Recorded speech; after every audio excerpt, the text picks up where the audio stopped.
এই যে আমার নতুন বাসার লুক। এই যে নিচে গেলাম দোকানে গিয়ে এই টপগুলো নিয়ে আসছি। দেখতেছি মানে ড্রেসিং টেবিলটা সাজানোর পরে মানে টপের জন্য ভালো লাগতেছে না, তো পরে এখন গিয়ে আমি টপগুলো নিয়ে আসছি। এই যে এক একটা টপ প্রায় 300 টাকার উপরে নিচ্ছে, 320 টাকা করে নিচ্ছে। অন্ধকার মনে হচ্ছে কিন্তু মাশাআল্লাহ এমনি কিন্তু টপগুলো দেখতে অনেক সুন্দর।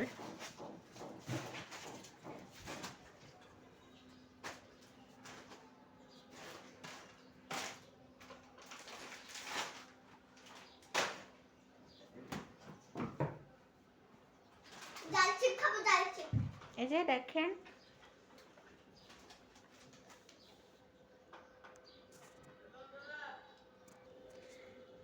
এই যে এখন রান্নার আয়োজন করব, আর রান্নার আয়োজন করার জন্য এখানে আমি খাবো না, আমার হাজবেন্ডের জন্য একটু পেঁয়াজ পাতা নিতেছি।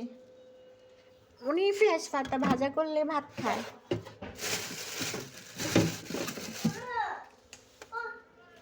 এই যে টমেটো,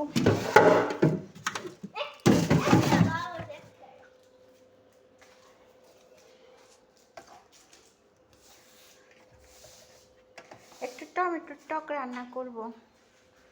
আর কি রান্না করব ভাবতেছি, দেখি একটু মিষ্টি কুমড়া ভাজি করতে পারি কিনা। উনি পছন্দ করে কিন্তু,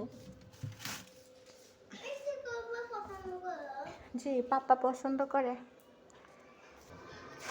এই যে আমি পানি নিতেছি, এগুলো এখন আমি ধুবো। ওই যে আজকে মানে বাড়িওয়ালারা বলতেছে যে ট্যাঙ্কি পরিষ্কার করবে, মানে যা পানি নেওয়ার পানি নিয়ে রাখার জন্য।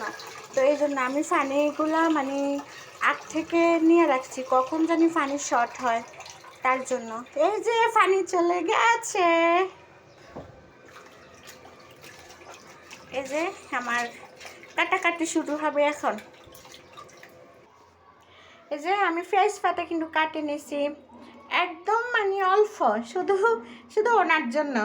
এই যে ফ্রেশ পাতা একদম অল্প, আর একটু আলু দিব, আর এই টমেটোগুলা টক রান্না করব। এই যে আর এই যে বড় 2 পিস মাছ, এটা একটা ওর বাবার জন্য আর একটা ওনার মেয়ের জন্য। এই যে কাটাকাটি, এই যে ফ্রেশ পাতা ভাজির জন্য